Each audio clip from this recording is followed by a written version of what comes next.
Rafael Romo en esta ocasión, en ausencia de su titular, Fernando del Rincón. Tenemos que empezar una vez más con Bolivia. ¿Por qué? Bueno, porque la situación, cuando uno piensa que empieza a vislumbrarse alguna muestra de que podría empezar a controlarse, sucede algo más que nos indica que no solamente no se está acercando la hora de que se estabilice la situación, sino que está empeorando.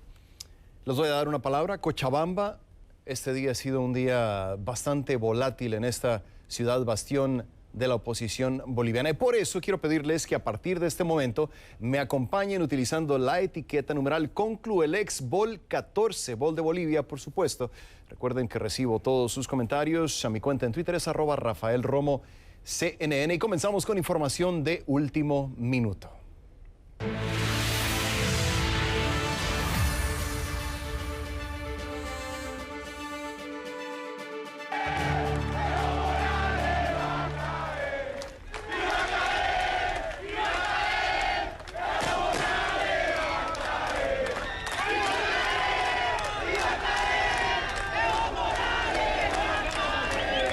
Ya lo escucharon, decenas de ciudadanos apoyan así a la policía de Bolivia. Y es que en Cochabamba, donde fueron tomadas estas imágenes, en Tarija, en Chuquisaca y en Santa Cruz hay efectivos amotinados. Eso es lo que dicen ellos, eso es lo que dice la oposición. ¿Qué dice el gobierno? Bueno, el Comando General de la Policía del país prefiere decir que están acuartelados.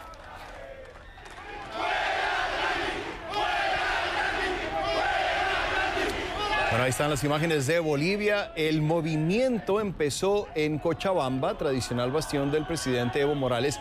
Allí la unidad táctica de operaciones se rebeló. Pidieron la renuncia del comandante departamental Raúl Grandi, quien ya fue relevado del cargo por Jaime Edwin Zurita. En un primer momento, el Comando General de la Policía dijo que la situación en Cochabamba era un tema aislado, pero eso no es lo que reportan los medios locales. Desde el Ministerio de Defensa esperan que el mando de la policía pueda controlar la situación, como informó el titular de Defensa, Javier Zabaleta. Escuchemos.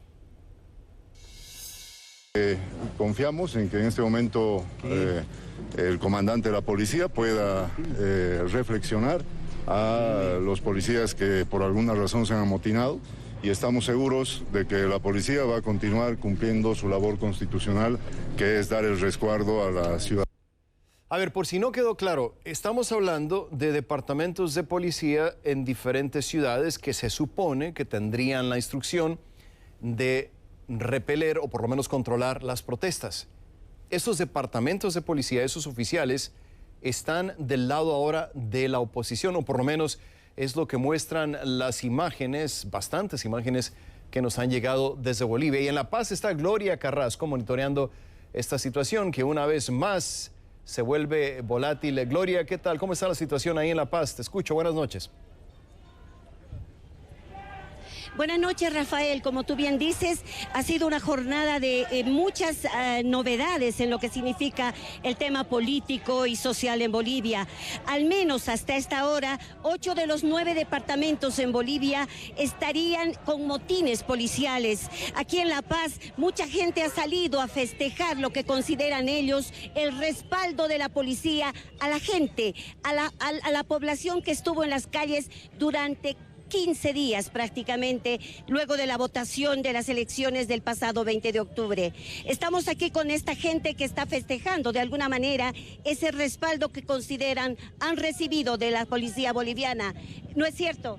A nombre de los comités cívicos de Bolivia, queremos decirles a esos patriotas policías que están honrando su sagrado juramento a la bandera, a la patria y a nuestro Dios, para unirse a su pueblo y votar a este dictador. Eso es lo que piensan miles de bolivianos en este momento. Veamos qué es el sentimiento de otra de las personas. Muy buenas noches, gracias por estar primeramente en nuestro país, que nos ven todos los televidentes a nivel mundial.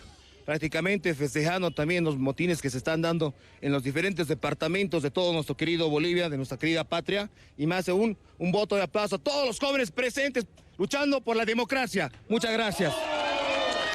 Ese es el sentimiento momento, Rafael, más temprano habló el ministro del sector para poder explicar un poco de lo...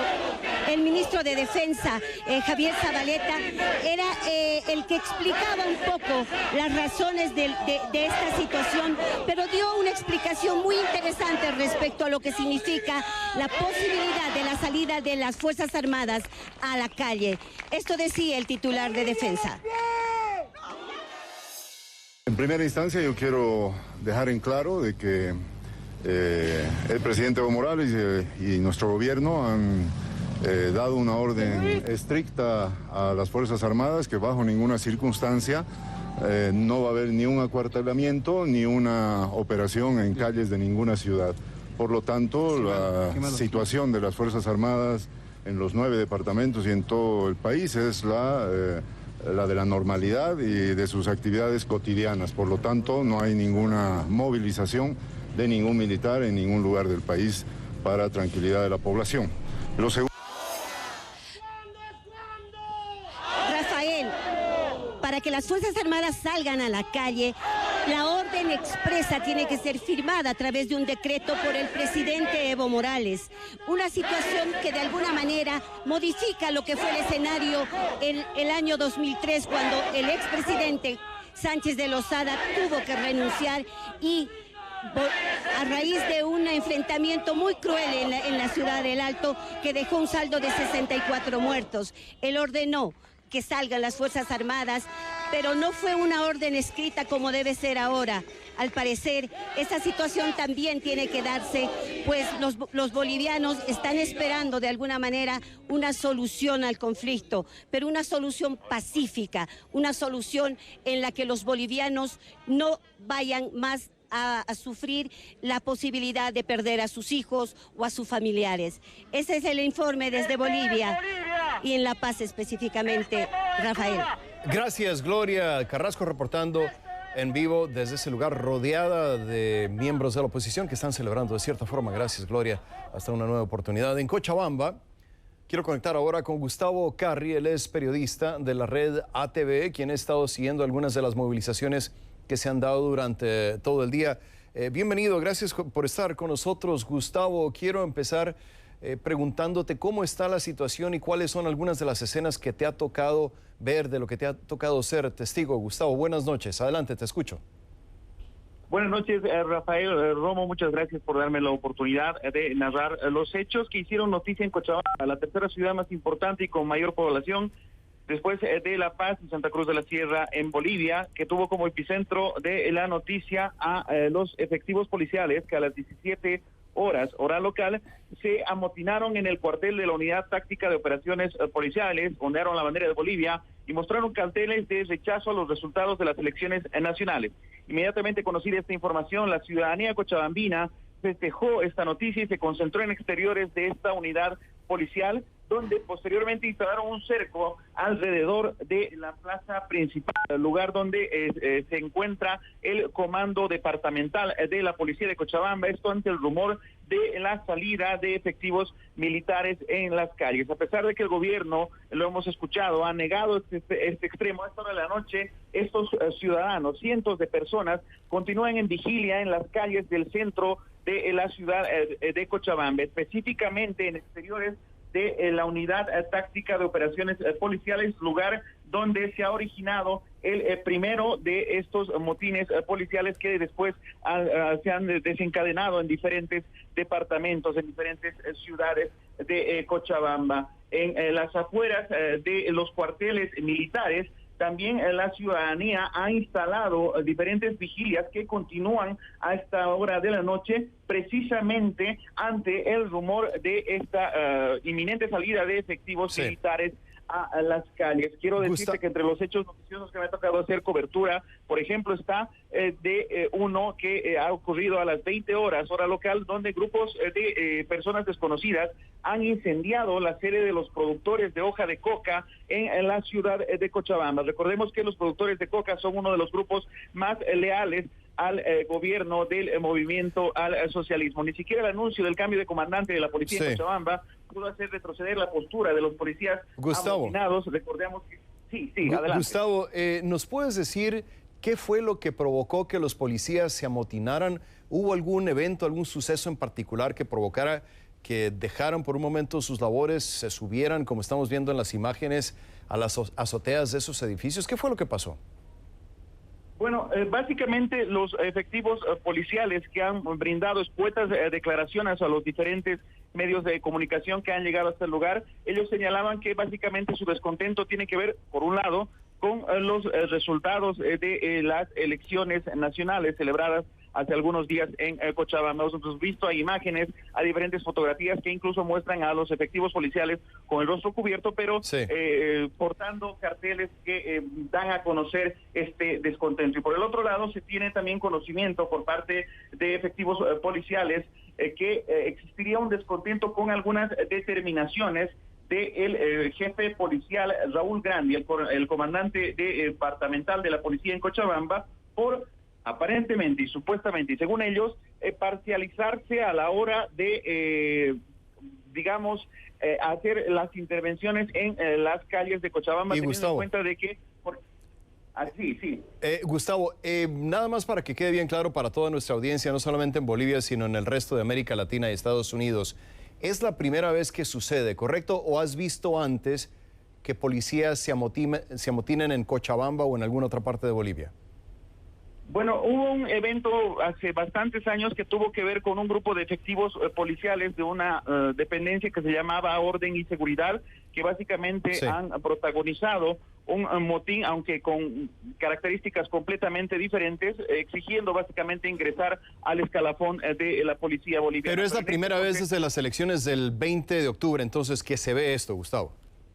Exactamente, aunque de manera extraoficial muchos policías ya hace bastante tiempo a través de redes sociales y cadenas de WhatsApp, por ejemplo, ellos daban a conocer su descontento con algunas determinaciones del jefe policial en Cochabamba, Raúl Grandi. Bien, gracias Gustavo Carri, periodista de ATV, nos acompañaba en la vía telefónica. Gracias Gustavo por ese reporte. El presidente del Comité Pro Santa Cruz, Luis Fernando Camacho, se refirió a estos hechos en Twitter bajo las etiquetas Movamos Bolivia, Bolivia Unida y Ahora o Nunca. Aseguró que pronto saldrá el amanecer. No estamos, dice, derrocando a un gobierno, estamos liberando a toda una nación. Y en otro mensaje aseguró, la policía será parte de la historia de su nación y de la libertad del pueblo boliviano. Vamos a ver el momento en el que los policías de Tarija se amotinan apoyados por decenas de ciudadanos al grito de nadie se rinde, nadie se cansa. Veamos las imágenes.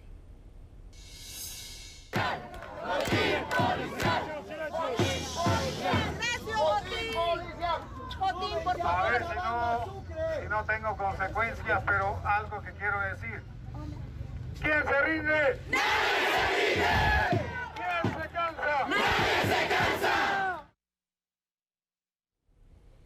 Así está la situación, imágenes que hablan por sí solas. Ahora, ¿qué estará diciendo a esta hora el presidente de Bolivia, Evo Morales?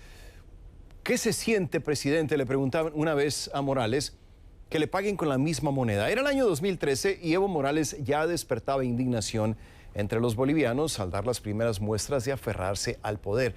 En una entrevista realizada aquí en Atlanta para CNN, el presidente no solamente le indignó esa pregunta, también me pidió que le tuviera respeto cuando le pregunté si era un líder autoritario. Me recuerda esta situación, señor presidente, cuando usted como líder de los cocaleros encabezó un bloqueo por 40 días. ¿Cómo se siente usted eso sucedió en el Chapare, si no me equivoco? Exageras, perdón. ¿Cuántos días fueron? 30 días. 30 días, muy bien, 30 días.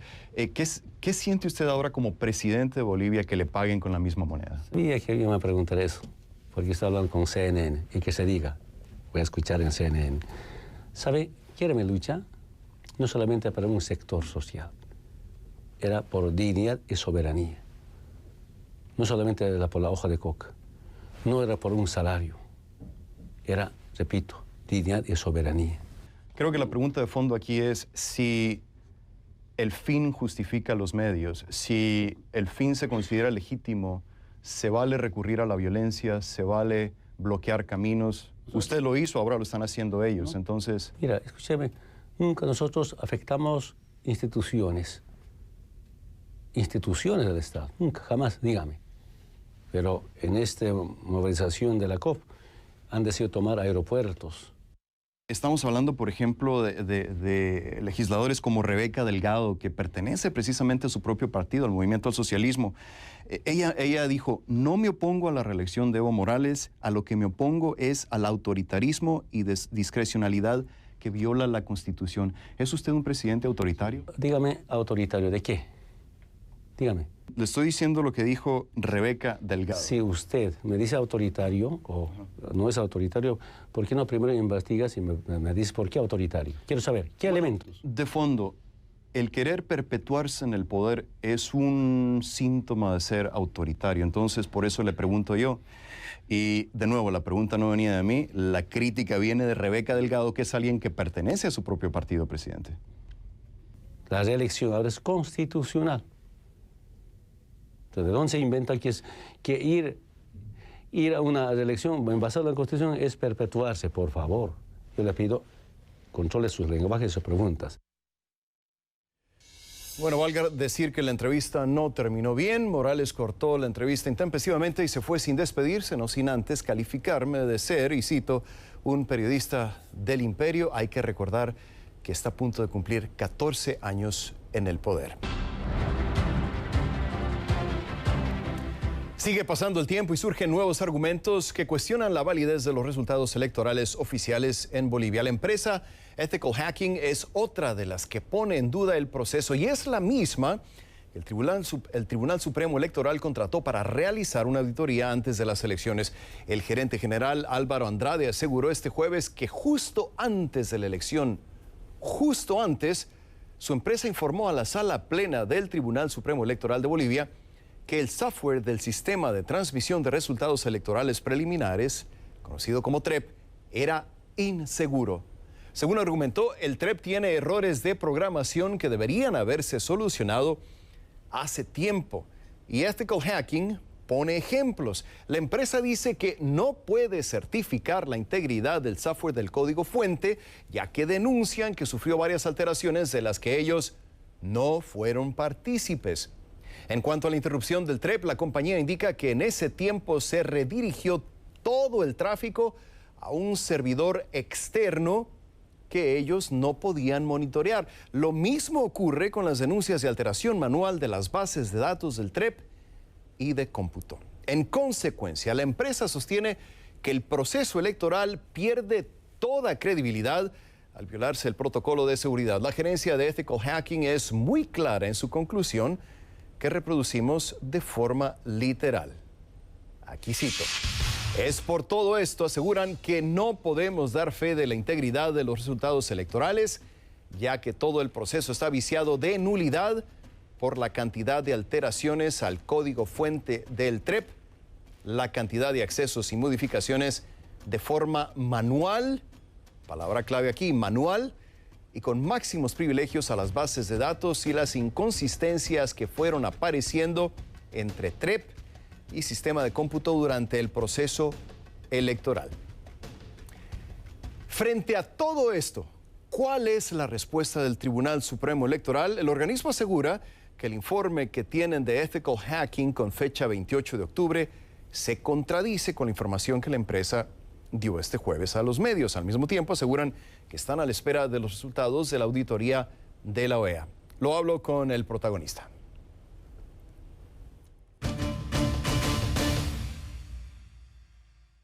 Y le doy la bienvenida a Conclusiones a Álvaro Andrade, él es gerente general de Ethical Hacking Consultores, quien nos acompaña en vivo. Gracias por estar con nosotros. Álvaro, para empezar, el informe que la empresa Ethical Hacking entregó el TSE al 30 de octubre de este 2019 contradice la información que brindó a los medios de comunicación la noche de este jueves 7 de noviembre. Es lo que dice el comunicado que tengo aquí en mis manos, que ha publicado la Autoridad Electoral de Bolivia. Decía, no existió ningún tipo de alteración de datos ni de ataque cibernético. Se verificó que el problema fue causado por falta de comunicación por parte de la empresa Neotec al saltarse el protocolo de comunicación para cambios en la infraestructura. Pero lo que ha respondido tu empresa, Álvaro, es que este informe, este comunicado, no da a conocer todo lo que pasó, sino el momento inicial. ¿Qué nos puedes decir, Álvaro? Bienvenido, te escucho. Rafael, un placer estar en tu programa. Muchas gracias por el espacio. Tal como lo dijimos ahora y también como hicimos llegar a la OEA, todo es un tema de timeline, de la línea de tiempo.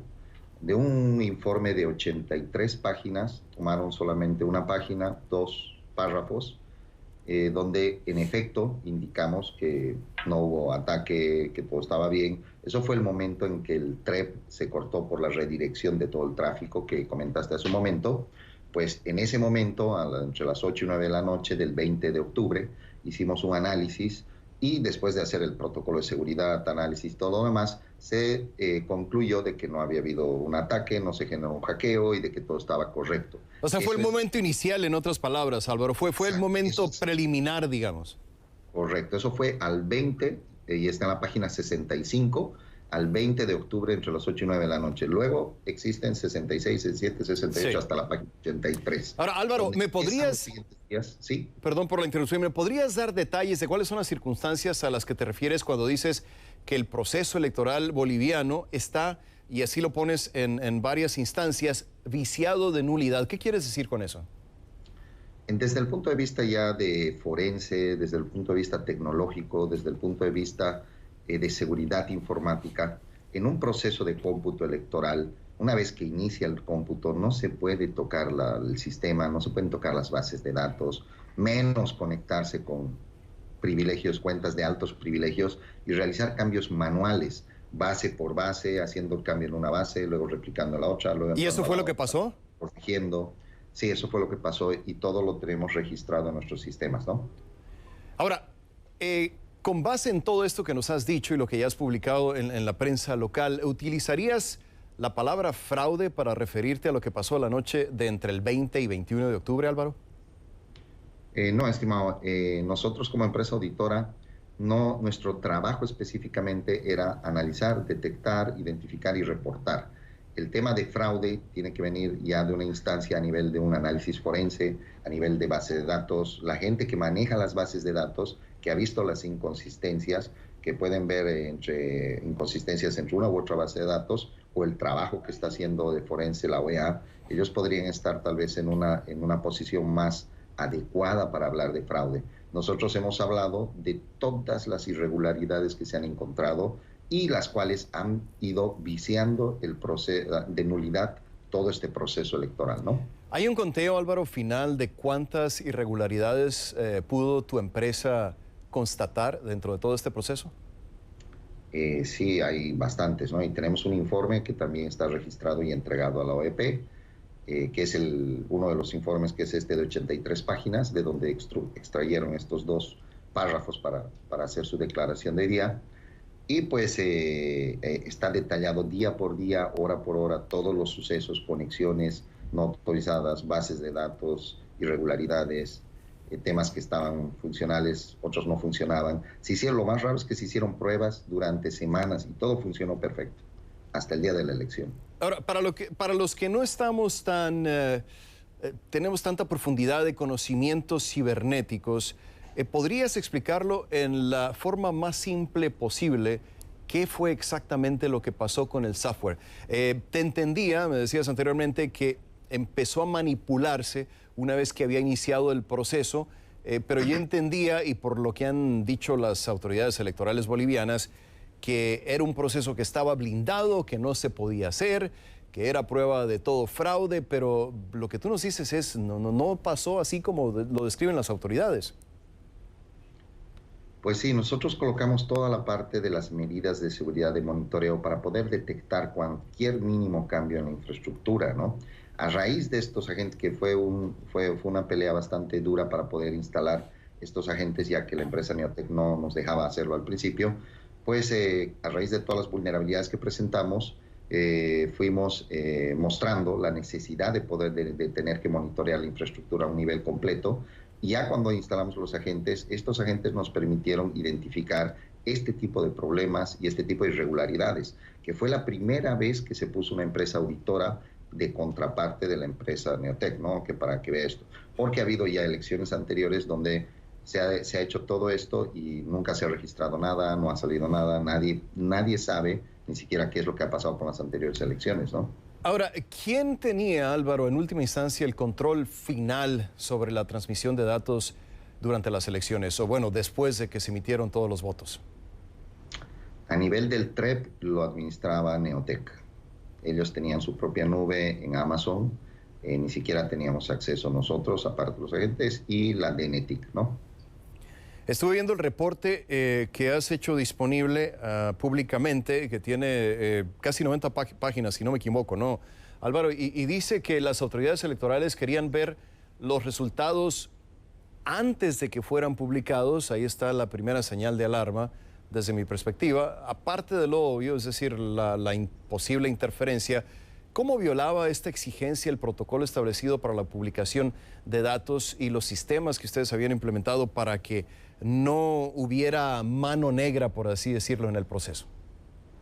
Sí, justamente el tema es que ya todo en una red toda analizada y monitoreada 24/7, el realizar sin autorización, levantar un servidor que está fuera del perímetro de seguridad, de la autenticación, que no tiene agentes, y que redireccionen todo el tráfico de 350 operadores del CERESI que iban a un servidor y que lo manden a otro servidor y ese empieza a generar los tráfico.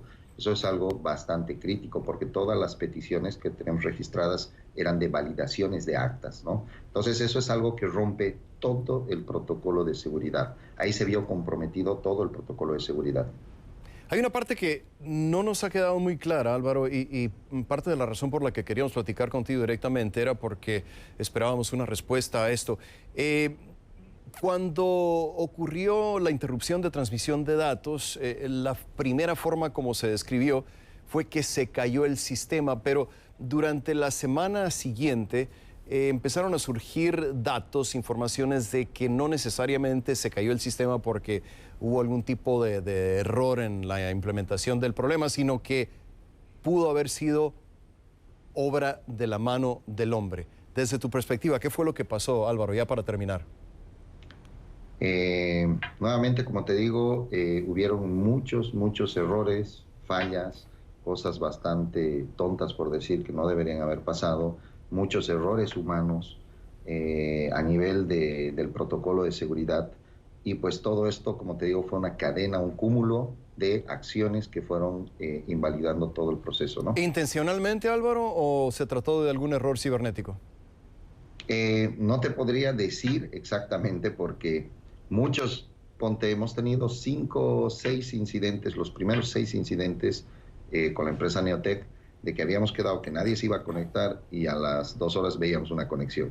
Habíamos quedado que, bueno, nadie iba a tocar el código fuente y al día siguiente a las 5 de la mañana habían recompilado el código fuente. Entonces, fueron muchas cosas que no sabíamos si realmente lo hacían adrede o por falta de conocimiento o disciplina de un protocolo, ¿no?